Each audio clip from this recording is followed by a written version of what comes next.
Well, everyone's been telling me that I'm all wet, and I'm used to that, but I think they mean it literally this time.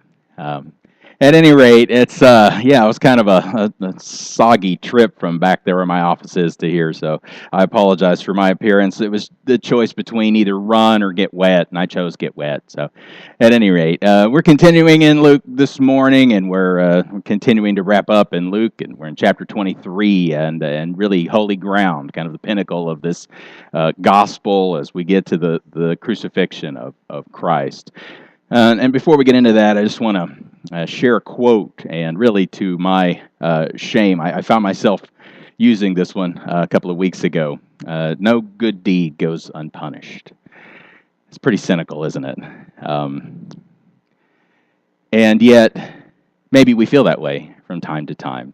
We feel like there is a disparity between our participation in the good in this world and what we're receiving back. I don't know if you've ever felt that way. I think it's natural, we as humans, as we go into the world, that we're asking, am I getting my fair shake? Is my experience fair? And implicit in that is the assumption that I'm generally good, that I'm probably better than the average, and that my contribution is probably worthwhile compared to what I'm experiencing in life. And I think that we kind of tend to go there as we ask about what is fair, what is right, and what is just, and yet we are involved in this courtroom, if you will. And we want to become the judges, but we're actually just, the accused, the defendants. And so we go on through life really asking what is fair, what is right, and particularly as it relates to how we are being treated compared to how we are behaving in the world. And that's just kind of an instinctive thing we do. We don't really sit around and talk about it much, though. I don't know when the last time you were in a conversation about what is the nature of beauty, what is the nature of justice. Do you sit with your friends and go, virtue, what is virtue? Probably not so much. But 2,400 years ago, people did. Particularly Socrates, the old gadfly, would go around and pick an argument and ask, so what is justice? And the entirety of Plato's Republic, this work, really deals with Socrates and these conversations that he has with his friends on what is the nature of justice. And early on, the friends are saying that, well, justice is kind of hard to nail down. One of them suggests that it's the interest of the strong. Whatever the strong say is justice, and you know that because you get to go to jail if you don't do what they say, right? And so that's one suggestion. One of his friends, Socrates' friends, he kind of begins to play devil's advocate, and he says, look, there's a difference between just being just and appearing to be just. And he's saying that people don't really seek justice for its own sake. And he posits this idea of Gyges' ring, which is this magic token that allows a person to be invisible when they turn it. And he's saying that if everybody was able to be invisible, they would never be seen to be doing unjust things, that they would become unjust people. That the only reason people are just is for watching eyes. And then he suggests that what if someone did come and they were just, and they were truly just people, they were righteous, they were a righteous man. But he couldn't be righteous for the sake of appearances, and so he would appear to be unjust. What would happen to that man? And he says this to Socrates. He says, they will tell you that the just man who is thought unjust will be scourged, racked, bound, will have his eyes burned out, and at last, after suffering every kind of evil, he will be hung on a pole, impaled. And then he will understand that he ought to seem only and not to be just. And so this sense that no good deed goes unpunished is pretty ancient.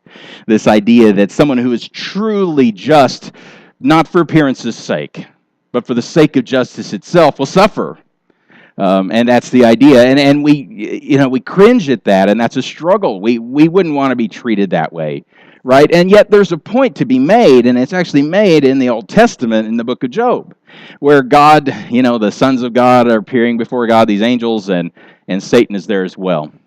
And God says, "Have you considered my servant Job? There is no one on earth like him. He is blameless and upright, a man who fears God and shuns evil." Satan brings up the same question. He says, does Job fear God for nothing? But now stretch out your hand and strike everything he has, and he will surely curse you to your face. Satan has the same question. He's saying, are people good just because they believe that it's good to be good? Or are people good because of what they can get out of it, whether from other people or from divine beings? And if they are good because of what they can get out of it, is anybody good? Well, those are some pretty heavy questions this morning. But as we go into the gospel and we go to this message about the crucified one, I think we're going to find that Luke, especially as he constructs his retelling of this amazing event and this grievous tragedy all in one, as he tells us this, I believe that he is answering the question of the day. I don't know if we really fully understand the effect and the influence that Plato had on the Greco-Roman world and what we call now the first century. But I believe everybody's walking around with this question, what is justice? Who is the just man? And I believe that the gospel, and specifically the cross of Jesus Christ, it addresses this struggle that we have, whether we articulate it or not. And so the big idea this morning is that by his cross, Jesus absorbed the world's evil and brought justice to light. And so we're going to jump in to Luke chapter 23, and beginning in verse 26, it says, as the soldiers led him away, you remember Jesus has had this trial at night and in the early morning, and now they've sentenced him and they're leading him away. They seized Simon from Cyrene, who was on his way in from the country, and put the cross on him and made him carry it behind Jesus. Have you ever noticed that the world isn't a fair place? Right? I don't know if you've noticed that. But what we find is that people and circumstances conspire against us for no fault of our own. Do you notice this guy? He's a North African diaspora Jew, Simon of Cyrene. And he just happens to be coming into the city during this time of the festival. He's not made any enemies. He's not even from there. He's just in the wrong place at the wrong time, and he's under an oppressive regime. I don't know if we can fully understand just the soul-crushing pain of, as a Jew, being forced to participate in a Roman execution of another Jew. And here's this guy who at the point of a sword is forced to carry this heavy beam, forced to join a procession of criminals. How would you feel if someone was like, you happen to get a flat tire, you pull over on the side of the road, and a sheriff grabs you and says, what are you doing out of line? And he makes you join a chain gang picking up trash along the side of the road. How would that make you feel? There is injustice that occurs to us throughout life. We go and we have a coworker who's especially good at schmoozing, and he gets the promotion and we don't. Wrong place, wrong time, wrong people. Right? That our neighbor happens to violate all the covenants and he's lowering our property value, and there's nothing we can do about it because nobody seems to care what he does. They only care what we do. Wrong place, wrong time, wrong people. The world is unfair. But because of his cross, because God became a human and suffered injustice at the hand of oppression, right, that we never need to carry that alone. And I think that there's no coincidence to the fact that Luke makes sure that we understand that Simon is carrying his cross behind Jesus. Jesus had said, if you really want to know what I'm about, you're going to have to take up your cross and follow me. And I think that in this we see a picture of what Jesus meant. Folks, I think sometimes we think that Christianity is about polishing our morals so that we're nice and shiny But then when it comes to our interpersonal interactions, we've become so shiny that if anyone dares to slight us, there will be hell to pay. But carrying the cross says that yes, I have been wronged. And I will submit under the hand of this circumstance because I know a God who's in charge of circumstances. I follow one who suffered the most dire injustice, and so I will get in line behind him. And I will serve hard for my unjust employer. I will promote the cause, at least of the individuals around me, even though they mistreat me. That there is something about choosing to allow injustice upon us that is endemic to following Jesus. And it comes, and it will continue to come. So the first thing we need to know is that the world is unjust, and we have a response to that. And here's what the cross does, is it distinguishes goodness from propriety. Reading on in Luke 22, it says, a large number of people followed him, including women who mourned and wailed for him.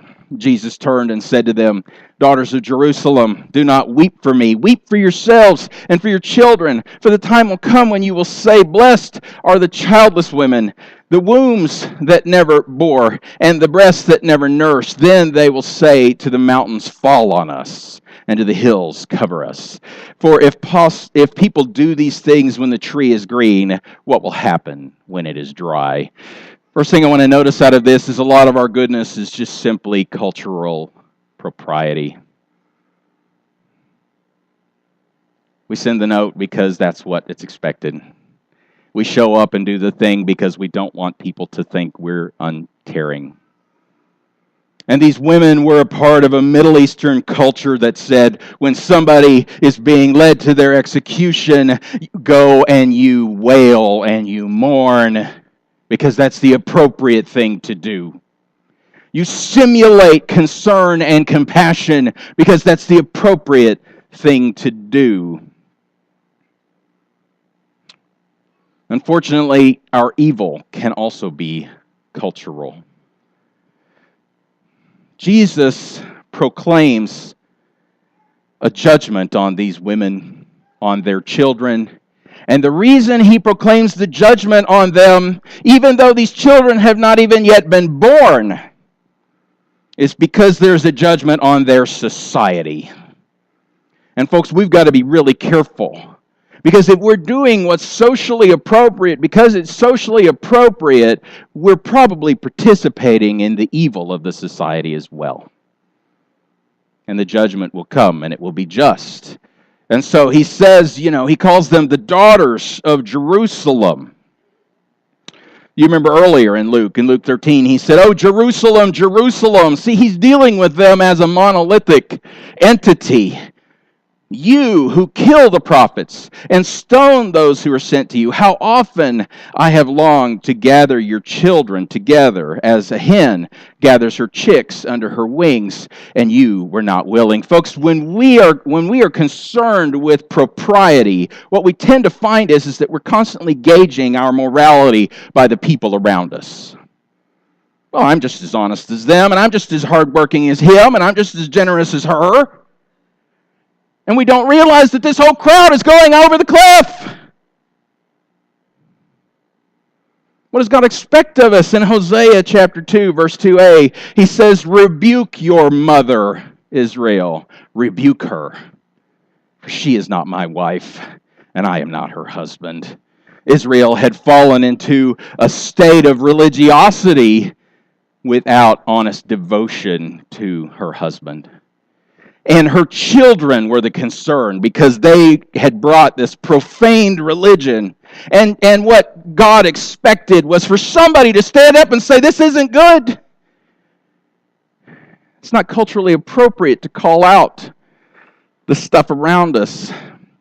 Isaiah chapter 32, God speaks to these women of the city, and he says, you women who are so complacent, rise up and listen to me, you daughters who feel secure. Hear what I have to say. Folks, I don't want to be a chauvinist or anything, but for the most part, Women want security. We all do, but I think God wired guys to be really stupid and take risks, and sometimes that's what we do. But women are like, look, I have 4 walls, I'm out of the rain, my children have enough food, I'm happy. And God is saying, you're complacent because you're secure. In a little more than a year, you who feel secure will tremble. The grape harvest will fail. The harvest of fruit will not come. Tremble.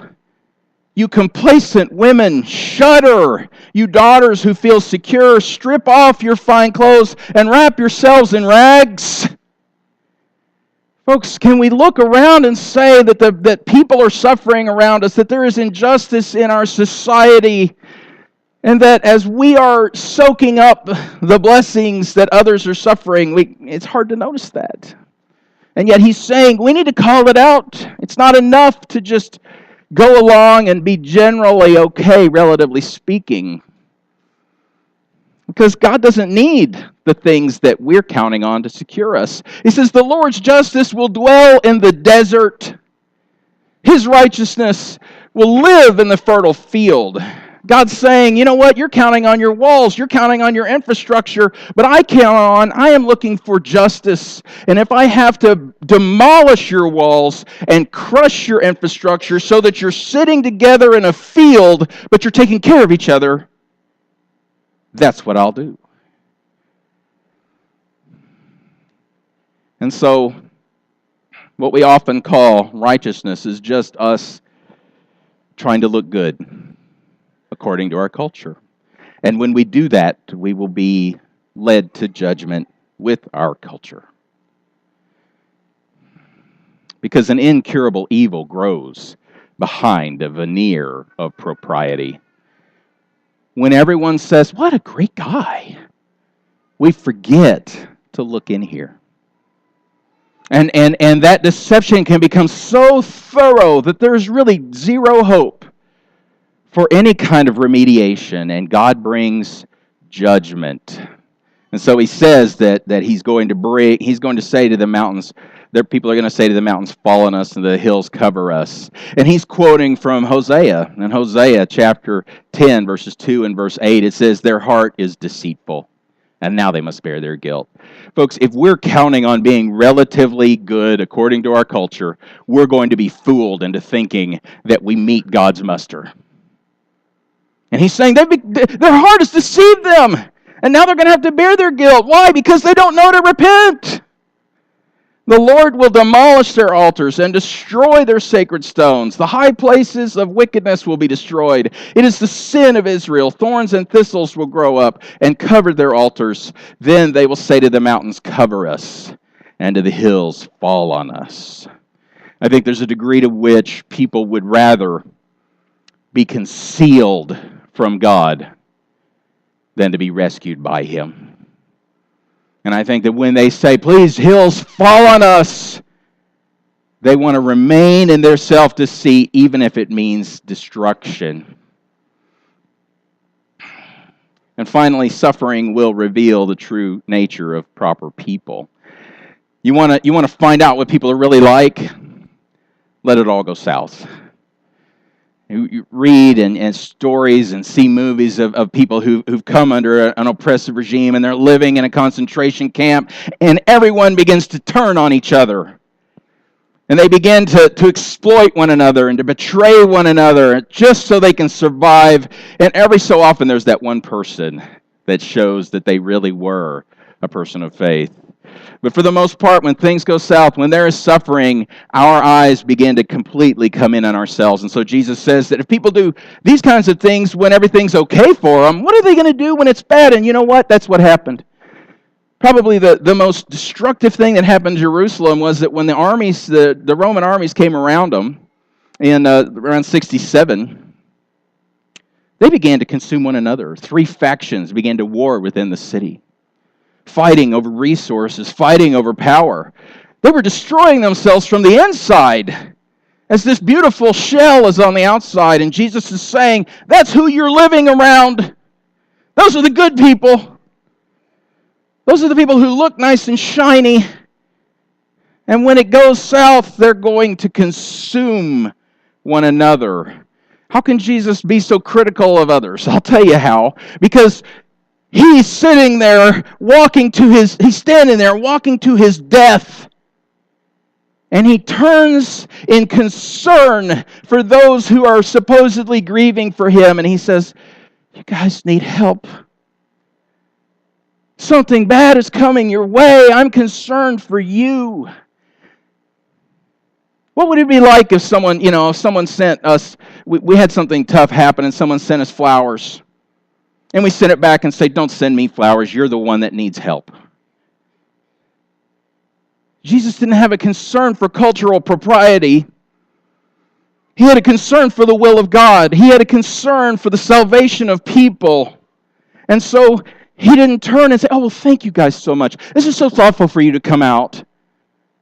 I don't know what it would be like if you guys weren't here crying behind me as I was being led to my death. So thoughtful. He turns and says, he hits a sour note. And he declares in his prophetic ministry, it's coming for you. That's who Jesus is. He's someone who's concerned for others. He has one concern for the will of God. The cross distinguishes that. The cross reveals Christ's pure heart. The Greeks, again, out of the Republic, these conversations that they're having, it says parents and tutors are always telling their sons and their wards that they are to be just. But why?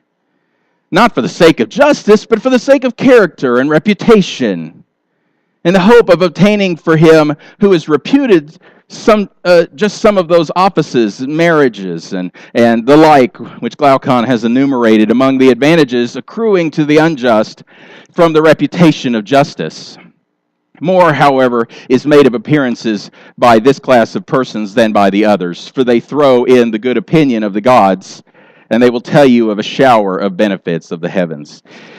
Folks, doing good things for the sake of social rewards or heavenly rewards even is an impurity.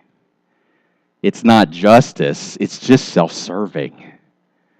And the Greeks were dealing with that, and we see that Christ wasn't that sort of a person. Christ was someone who was truly good from within. It says 2 other men, both criminals, were also led out with him to be executed. And when they came to the place called the Skull, they crucified him there along with the criminals, one on his right and the other on his left. And Jesus said, Father, forgive them, for they do not know what they are doing. And they divided up his clothes by casting lots. The people stood watching, and the rulers even sneered at him. They said, he saved others, let him save himself, if he is God's Messiah, the chosen one. And the soldiers also came up and mocked him, and they offered him wine vinegar and said, if you are the king of the Jews, save yourself.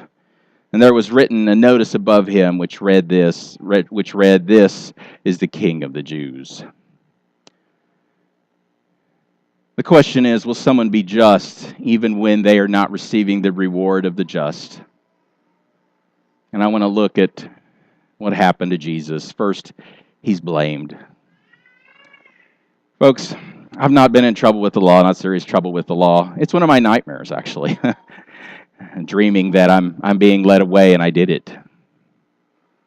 And here's Jesus, he's not being crucified by himself. He's not being crucified in secret. He's being led out, if you will, in an orange jumpsuit with shackles on his hands and feet.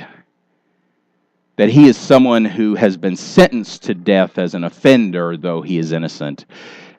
The psychological pain of the word guilty to an innocent person is hard to endure. Jesus was robbed. I don't know if you've ever had anybody take something of yours.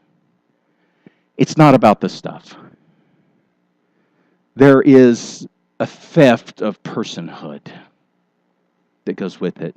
That I've been discounted. That I have become disrespected. That I have not been even afforded the basic rights of a human in a society. When someone takes something of mine, that's how it feels. How much more when someone takes your very clothing, the shirt from your back, gambles over it in your sight. He was shamed. He had an audience Most crucifixions, crucified people were hung out naked. We don't know if the Romans respected the Jews enough to allow Jesus some sort of a covering, a loincloth. At any rate, he was put on display for a large audience, standing there gawking. He was defamed. Do you like finding out that people have said negative things about you behind your back? Maybe in front of your back, like they don't know you're listening? How much worse is it when what they're saying is completely untrue? As they turn to one another and they say, "This guy said he was the Messiah." How ridiculous that they attacked his calling, his virtue. They're all just sitting there collaborating to bring his reputation down. He's mocked. As these soldiers are actually now addressing him, and they're saying, "Oh, you think you're somebody. Let's see it." As he has this placard over him that is mocking his very call. In the Greek, it's like, this is the King of the Jews. This man. This ridiculous parody of a human being claimed to be a king. He's mocked. Not to mention, he's murdered. As you look your murderers in the face, usually being murdered is pretty quick, right? But to sit there and to actually see the people who have killed you, even though you're still alive, how hard that must be. And yet Jesus cries out, "Father, forgive them." And we look at him and we say, wow, he's truly an exceptional person, that he would go through all this and be concerned for their forgiveness. But why? How? Because what we need to know about Jesus is that he's not hanging there for us to be impressed. He is hanging there for us to be compelled, for us to become as he is. And the thing that's different, we need to know, why is he different from everybody else, so that we can appropriate that and follow him. The thing that's different is this, is that the world runs on an operating system that can be summed up as save yourself. The Jews say, he can't save himself. He's obviously not the Messiah. The Gentiles say, if you're the Messiah, if you're the king, save yourself. The assumption is that we go into this world to look out for our own interests. Save your reputation. Settle the score. Right? Advocate for yourself. Don't let somebody get ahead of you. Don't let yourself be mistreated. Certainly don't let yourself be harmed. Do whatever it takes to get what you need. And what Jew and Gentile had in common, regardless of creed, regardless of politics, what everyone had in common was that operating system. Except for Jesus. You see, when we're busy saving ourselves, we really can't be interested. We can't be bothered in other people's needs.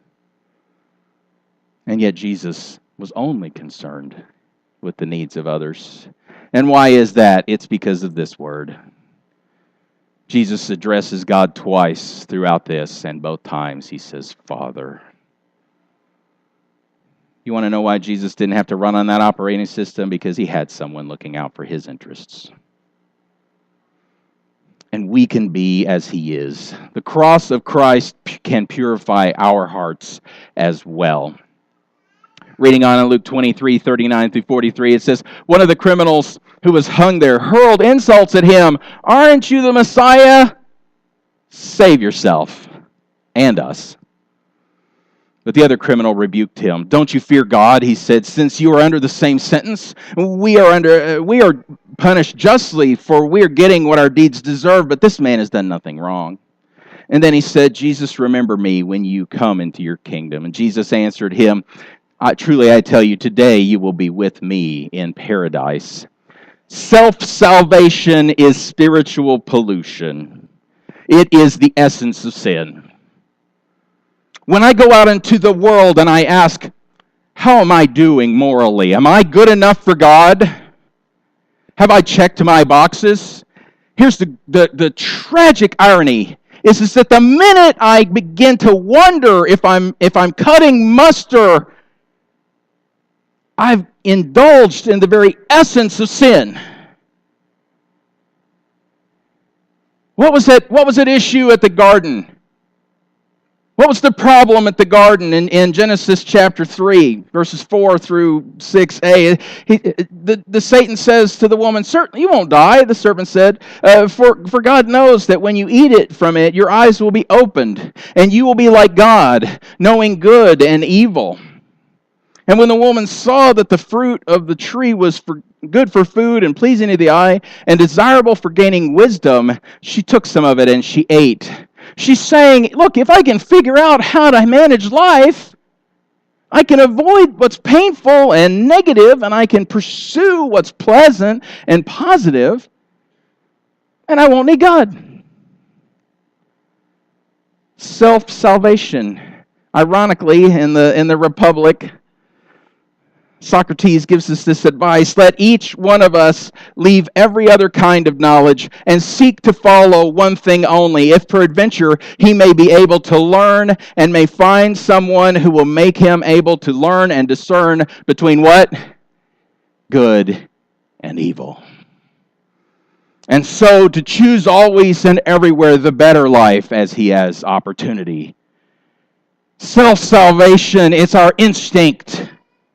How can I master life? And it's spiritual pollution, because what happens is that when we do our best, we still get knocked down. And then the world owes us. And if the world won't pay us, God better well pay up. And what we don't really see in the English here is that we say, aren't you the Messiah? This is the only person who has admitted who Jesus is. His problem isn't with who Jesus is. His problem is with his expectations. Save yourself and us. And what we don't get here is that this word for insults is blasphemeo. You claim to be good. You claim to be all-powerful, and yet I suffer. Why do I bother trying to do what you say?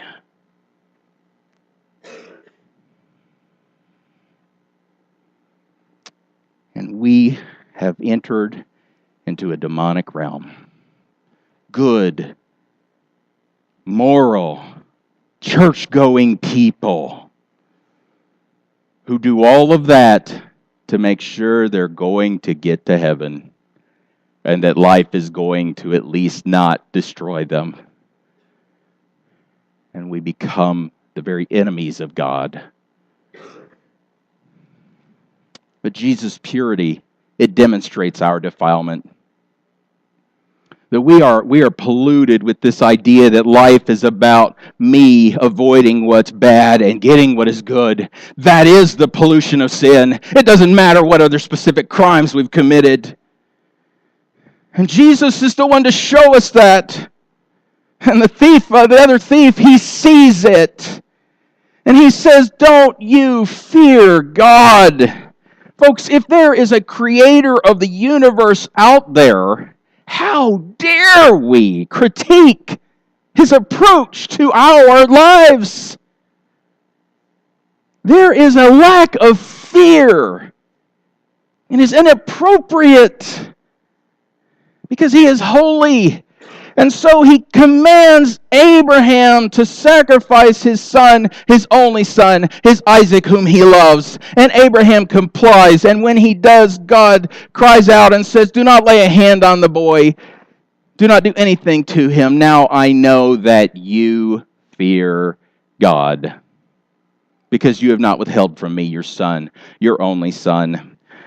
The point is this, that we are here for him, that he made us, that he is holy, that our whole existence here is about him, that he is the ultimate being. He's not just stronger than you and I.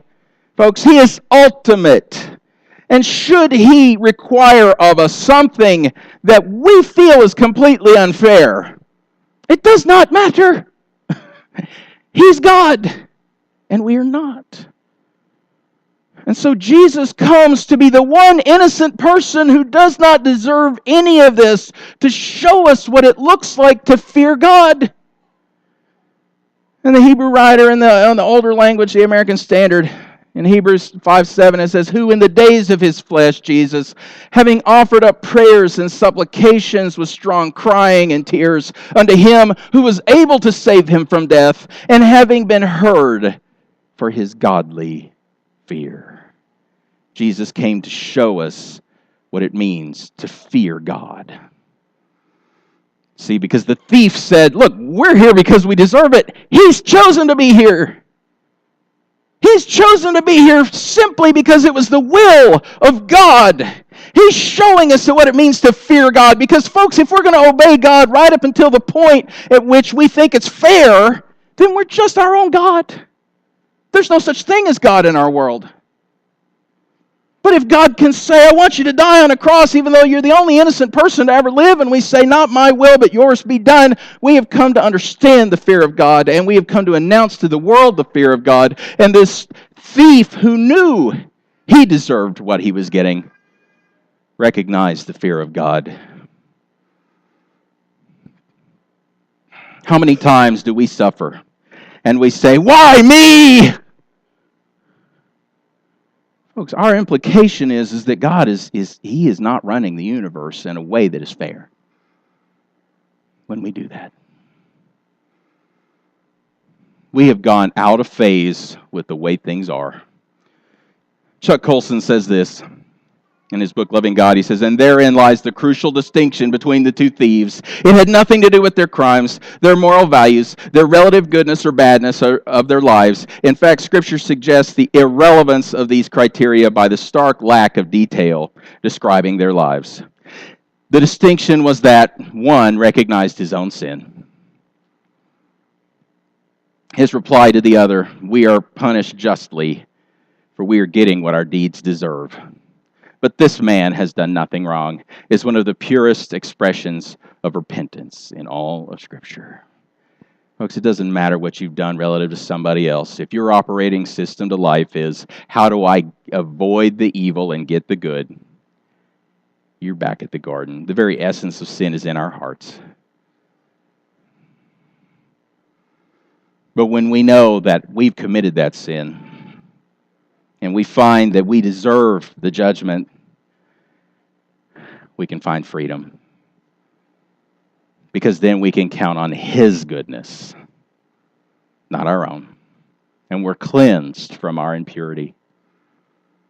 Because the impurity comes from self-salvation, but when I say, I'm going to count on you and stop trying to save myself, guess what? I have the bandwidth to now love people even in the worst moments of my life.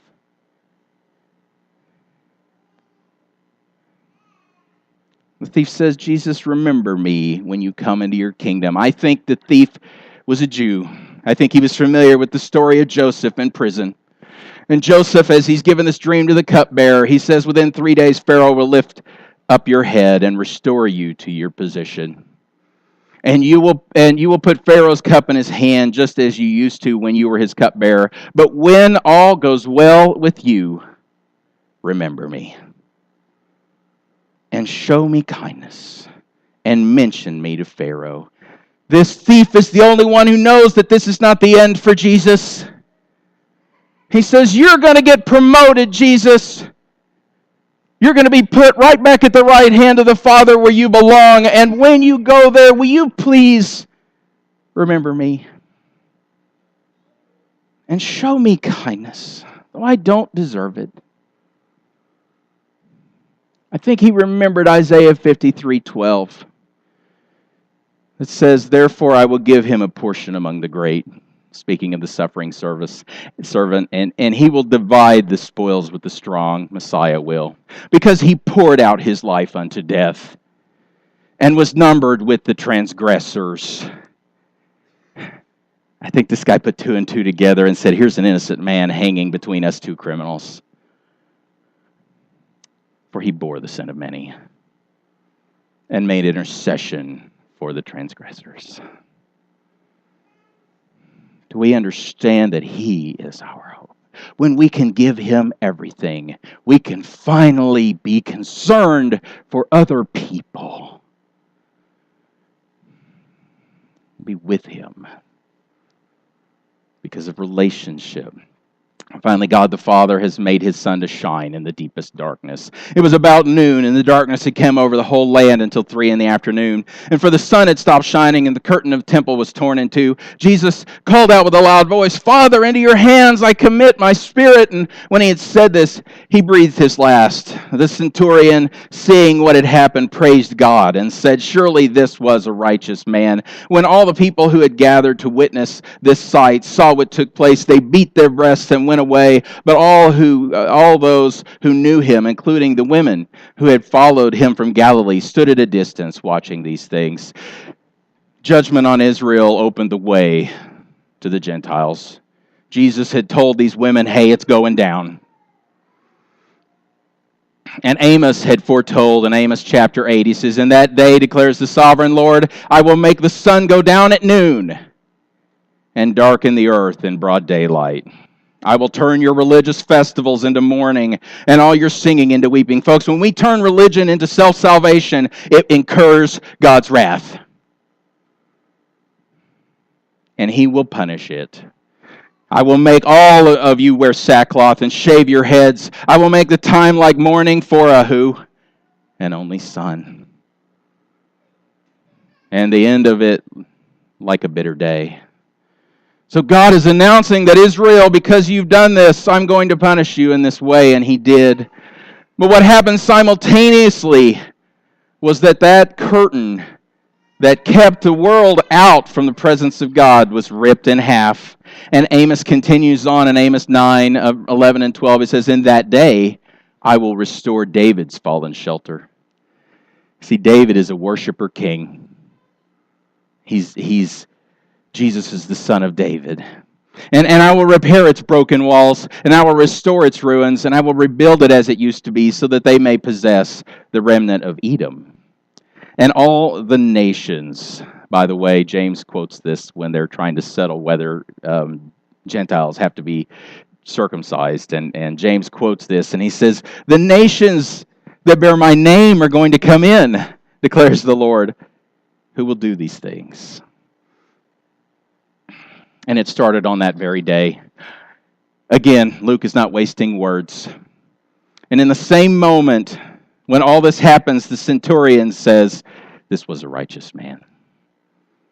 And Israel beats their breast and grieves for that only son. I think the centurion was familiar with Plato and Socrates. And Plato said this, then this must be our notion of the just man, that even when he is in poverty or sickness or any other seeming misfortune, all things will in the end, does this sound familiar? Work together for good to him in life and in death. For the gods have a care for anyone whose desire is to become just and to be like God, as far as man can attain the divine likeness by the pursuit of virtue. I think that when the centurion saw this, and the reason Luke records him as declaring him the just man, is because we'd never seen one yet. Because the more we pursue virtue, the more we realize how unvirtuous we are. We can't ever get there. But what can happen is that God himself can send his own divine likeness as his son to truly demonstrate justice. And the world has never been the same. We talk about how the Old Testament had prepared Israel to receive the Messiah, but we miss how God used people like Socrates to raise questions that the Greco-Roman world was asking for centuries. And the gospel walks in and says, I'm going to tell you about the just man. And I'm going to tell you how to be the just man. And the just man is like this: Father, into your hands I commit my spirit. Do you want to know how to be the just man? Stop trying to be the just man and trust the the love of the Father in life and in death. And this message would go through the entire world. I think that Luke is very intentional to say there were witnesses. Those who had followed him from Galilee were there, and the women. Throughout the book of Luke, he has said that God wants two expressions of his nature. He wants a male and the female. And he's saying that this message was entrusted to those who had followed him from Galilee and to the women.